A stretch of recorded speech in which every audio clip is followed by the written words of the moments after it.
Now, after postponing the Monetary Policy Committee meeting twice in the second half of 2023, the decision-making body of the Central Bank of Nigeria finally met on February 26th and 27th.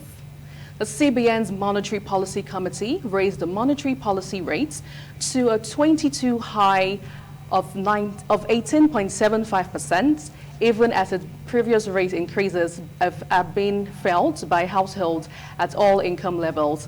Now, this would be the 293rd MPC meeting, but the first to be held during the tenure of Yemi Cardoso, that's the CBN governor. Now, let's take a feel of what really went down last month in Abuja.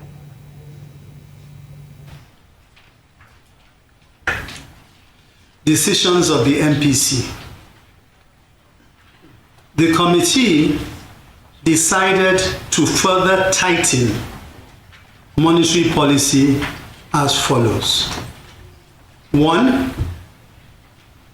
Raise the MPR by 400 basis points to 22.75 from 18.75%. Adjust the asymmetric corridor around the MPR to plus 100 to minus 700 from plus 100 to minus 300 basis points. Raise the cash reserve ratio from 32.5% to 45%. Retain the liquidity ratio at 30%. Considerations. The committee's decisions were centered on the current inflationary and exchange rate pressures, projected inflation, and rising inflation expectations. Members were concerned about the persistent rise in the level of inflation and emphasized the committee's commitment to reverse the trend as the balance of risk leaned towards rising inflation. Right, now joining me this morning to talk about the impact of the CBN's MPR increase and the effect it has on Nigerians is Professor Anthony Ajiwere, a business analyst, and also I have Professor Mercy Ada Ayinwe from the Department of Economics, University of Benin. Good morning, sir. It's nice to be here. Thanks for coming. Good morning, ma'am. Good to have you. Yes, good morning, everyone listening. Okay. You're welcome. Now let's talk about the monetary policy rates, because the whole concept is to break it down to the barest minimum, to the common Nigerian. So what do we mean when we say monetary policy rates? Well, it's an interesting concept. When we say the monetary policy rate, it's a central bank monetary policy that is normally applied to regulate the financial system in terms of if there's too much money in the system that may lead to inflation, and in view of that, government now comes in through the instrumentality of central bank to regulate the financial system.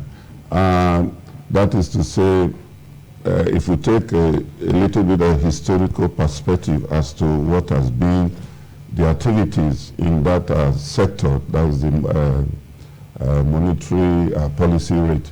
In 2001, it was about 11.50%. Then in 2022, it was 16.50%. You can see there's an increase. Yes. Then, of course, in 2023, it was 18.70%, whereas presently it's about 22.75%. So you can see the increase. Now, what is the whole idea behind the increase? I think government believe that there's too much money circulation, so they're using it to regulate it. That is the basis for the increase. Okay. But if that is the case, is it having impact on Nigerians? On Nigerians? Now, let me quickly move over to Professor Mercy. Now, how did you react to this new increase? Did you see it coming? Well, I didn't really expect that this is the way they will go. Because when you look at our economy, you find when you talk about too much money in the system, I just wonder where that money is. Is it with the masses, or is it with some leaders or some class of persons?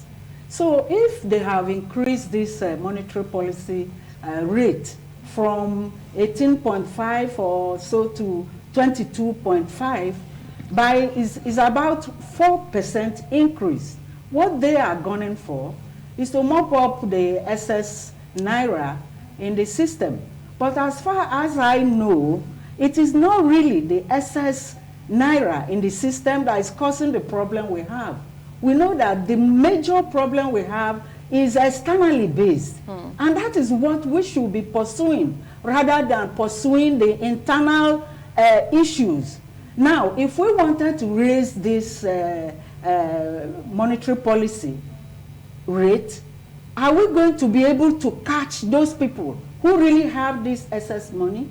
Because as far as I'm concerned, it's not the ordinary man. Because if we are thinking of what this effect of this change will have, it might just be on the ordinary man. Eventually, the monetary policy, when increased, is to eventually reduce the demand level in the system. And if it reduces the demand level, demand for investment, demand for consumption, it reduces that. Where do we go from there? And who will it really affect? That is my major problem. Now that many Nigerians, I'm sorry to say, were unable to feed, were unable to buy enough food, are you then thinking that there is excess naira with these people? This is where my problem is. A whole lot of questions there. A whole lot of questions there. But now let me move over to you, Professor Anthony. You know, do you agree with what she said, first of all? Well, yes, to some extent. I think the whole idea of mobbing up capital.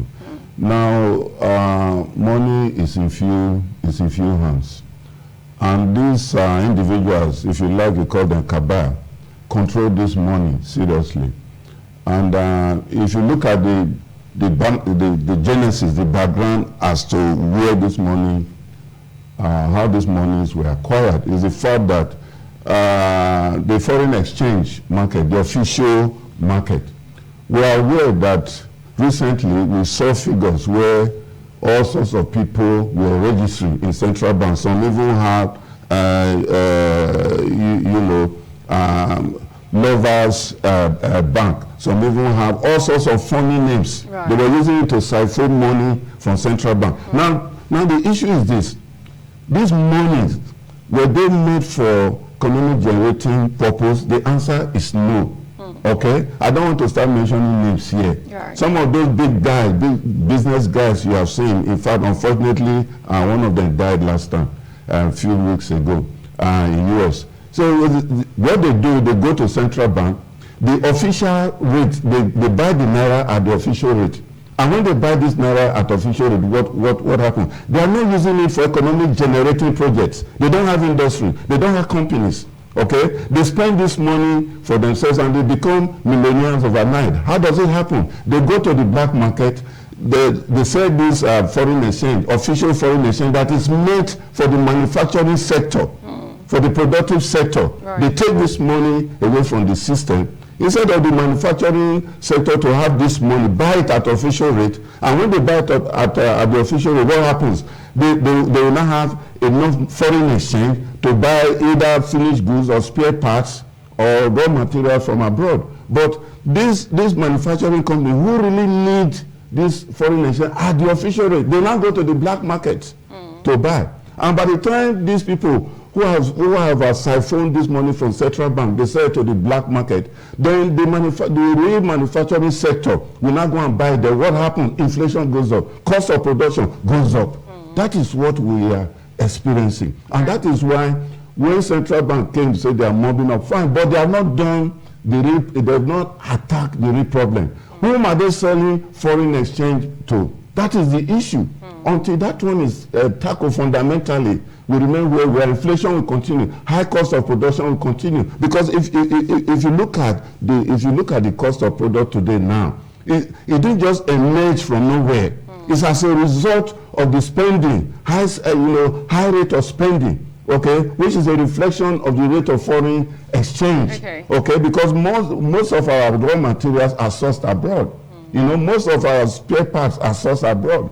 So virtually everything comes from abroad. So when they now buy these things at the third market rate, the black market rate, manufacturers, then what do you expect?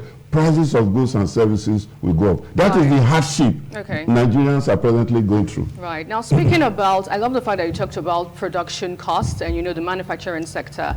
Here in Edo State, just recently on Monday, the governor, Godwin Obaseki, did say something as regards the new monetary policy rate. He faulted it, basically. What's your take on it, Professor Mercy? Yes, I listened to him. And I think what the governor said is right, and I stand by that too. This monetary policy rate, the new one that has just been increased, is it going to help us in production? From what my colleague just said now, the answer is no. Because the major issue we have in our economy, one of the major issues is that we don't produce. So we depend basically on everything from the outside, from the international market. And then you came as a government, and then you threw the exchange rate policy free to liberalize. You made it free. In the meantime, in the international market, Nigeria has nothing to show, nothing to sell, nothing to sell, but you have just liberalized. So how is it going to work? I normally tell people they should realize what globalization is all about. It's about the eagles feasting at the top of the Iroko tree, and they have just invited the tortoise. Who are the tortoise? We, the less developed countries like Nigeria. You invite a tortoise to come and feast with you at the top of the Iroko tree when you know it has, where the eagles are, when you know it has no wings. How are we going to get there? So that is the problem I have with some of these policies they take from the deep down core economics. Right. Economics is something that has to do with human beings. And you can know that when one person says yes, the other one may say no. So there is no direct answer to it. But when you now go to take classical economics and place it in a society like that of Nigeria, I doubt if it's going to bring out the right answer. And I know it's not bringing out the right answer. What we have seen across the years, start from like 2012, you will see that imports, the bill of import had increased, the money we have for export had declined. We've been having deficit in some years within this period I'm talking about, 2012 till now. You see that the balance of payments had been rolling up and down. So why now go and take this kind of decision, which is also classical economics? That's, you are thinking that, look, if I mop up the whole Naira, yes, people will not demand, and therefore the whole thing, inflation will decline. Right. But the point is, who has that money? Like my colleague said, we have seen in Nigeria, I'm sorry to say, sometimes it makes me really very angry. Now, they have stolen all our exchange rate, that is the foreign reserves. They have stolen all the dollar. And then they go spending the dollar all over the world. While you and I, the masses are here. We are depending on cassava and plantain. Whereas these people are going to watch, just spend the money, the dollar. What are they spending? Is it Naira that they spend in US? Is it Naira they spend in UK? But they are over there, you know, all over. Right. So my problem is, this issue, it is not a bad one. If it was going to affect the people really concerned. That's but the masses. Yes. Okay. Those people that have stolen our money and are carrying our money abroad to spend. People in Dubai, they are the ones spending the dollar. Okay. And that's why we don't have the dollar to use. Now listen, yes. sir, Okay. madam, if you this monetary policy, the way it is now high. It's supposed to induce people to save, right? Okay, and then maybe induce some foreign exchange to come to, that is dollar, to come to Nigeria. But is it your own? That is the question. Does it belong to Nigeria? Assuming we have foreign inflow of currency, does it belong to Nigeria? One of these days, they will take them away. So why not focus on the internal economy to see how you can produce so many of the things that you are important? Now, because of the time frame, there's a whole lot of things to talk about, and I feel like the time would not permit. But as we get to round up, okay, you want to add something? Yes. I think another way of looking at it, this mobile thing, through central bank, one of central bank monetary policy. Yes, real quickly. Yes, right. You see, by the time they mop so much, the medium and small-scale businesses will suffer because interest rate is going to go up, okay, which is the cost of borrowing money. And we have to get one basic concept here. Now, this monetary policy rate is a rate that are set for banks. It's not an individual thing. They are rates set for bank. The banks in turn will lend out money through the central bank rate they've gotten from the monetary policy rate. And it's what the central bank they give to them. The central, they are also going to sell to individuals, sell to corporate bodies, sell to small-scale business. So in that case, the small-scale and medium-scale industry, because of the high rate, which the commercial banks are going to give out, it's not going to favor. It's not going to favor small and medium-scale industry. So what happens? They go down. Right. Okay, they go down, and when they go down, they start closing. So that's the demonic aspect of the whole policy. Okay. Yes. Let me move over to Professor Mercy. Now we're working over time because of the time frame, though. Breaking it down to the common man on the streets right now, what does it mean? As regards food inflation as well, what does it mean for a common Nigerian right now with the new monetary policy rate?